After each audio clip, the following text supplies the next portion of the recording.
Magandang araw po, Mami.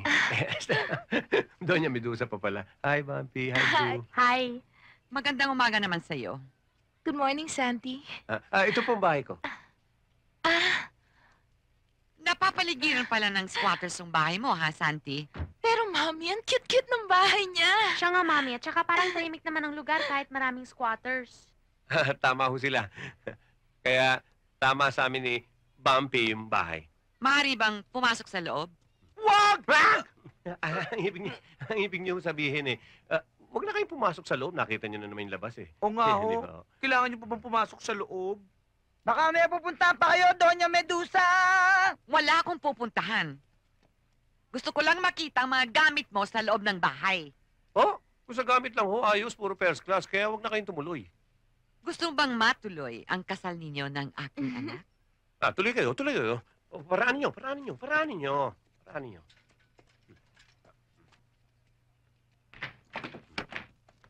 Tuloy kayo. Bakit may mga sampay sa loob ng bahay? Kasi ho, ususungkitan dito, kaya sa loob namin nilalagay. Yan.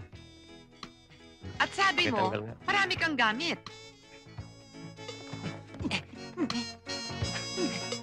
Ang hindi ko maintindihan sa bahay na ito, isa lang ang silya, isa lang ang kama, nasaan ang lamesa? Meron! Mesa! May plato pa! May bulaklak pa! May mesa na. Sobra naman ang init dito. Wala ba kayong ventilador man lang? Wala ho. Pero meron kami aircon. Ayan o. Aircon. Itodo mo, kulang sa lamig eh. Kulang pa ba ho?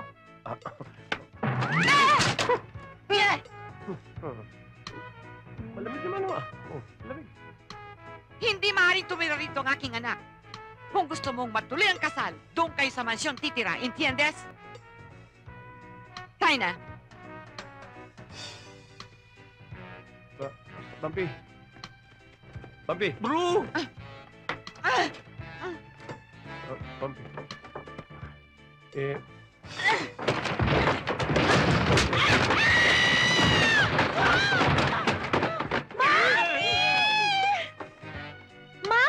Walang hiya ka, Santi. Papatayin mo ako, no? Alam mo, Kimberly, I'm willing to give my life to you. Pag na-endanger ang buhay mo, ako ang unang-unang sasaklolo sa'yo. Talaga? Oo, maniwala ka. Alam mo kung bakit? Bakit? Dahil mahal na mahal kita. Kaya lang, minsan, ang hirap mong kausap. Mahirap pa akong kausap? Hindi naman ah. Sabi nga ng iba, madali akong kausap. Mahirap. Tulad ngayon. Ay, nasa gitna yan. Hindi naman siya nakikialam sa usapan ah. Hindi nga, pero asiwa. Hindi ko tuloy masabi yung niluloob ko. Don't mind my yaya. Mahirap i-never mind eh. Tignan mo nga yan. Oh.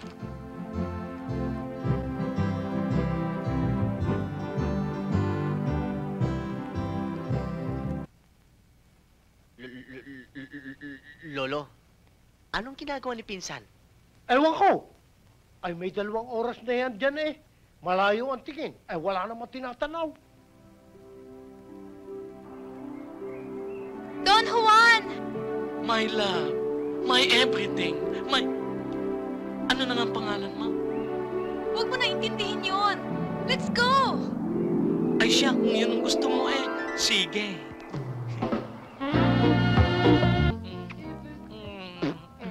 Ano ka ba? Aba, pati ba naman ako'y gusto mong...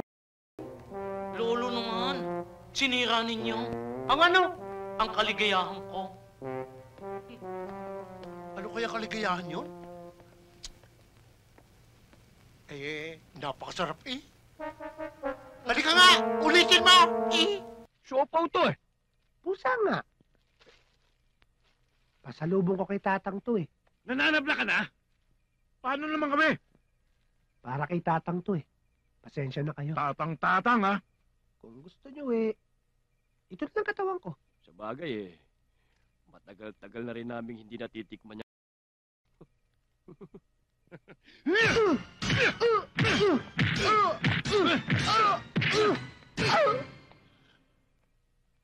Tapos na ba kayo?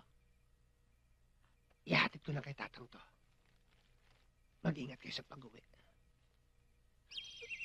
Good night.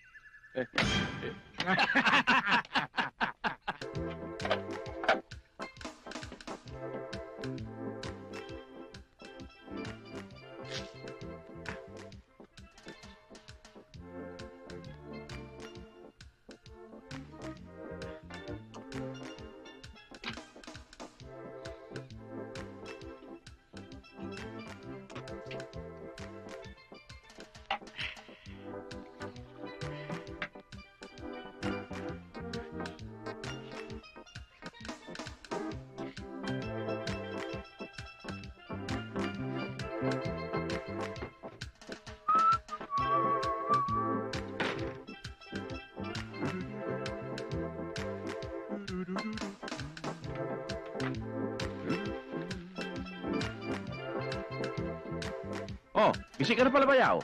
Halika, almusal muna tayo. Salamat. Pambihira ka. Hindi mo man lang ako ginising. Anong malay ko sa oras ng gising mo? Bakit? Hindi ba alam maagang pasok ko ngayon? Ano ako, manghuhula? Eh, ngayon lang kita nakita. Eh ako nga rin eh. Ngayon nga lang kita nakita eh. Teka, sino ka? Ako ito, si Waldo. Waldo? Bayaw mo. Kapatid ako ng misis mo. Galing Afghanistan. Misis, wala akong asawa. Eh, sino ka? Eh, sino ka rin? Aba. Ako may-ari ng bahay na to? Sino ko?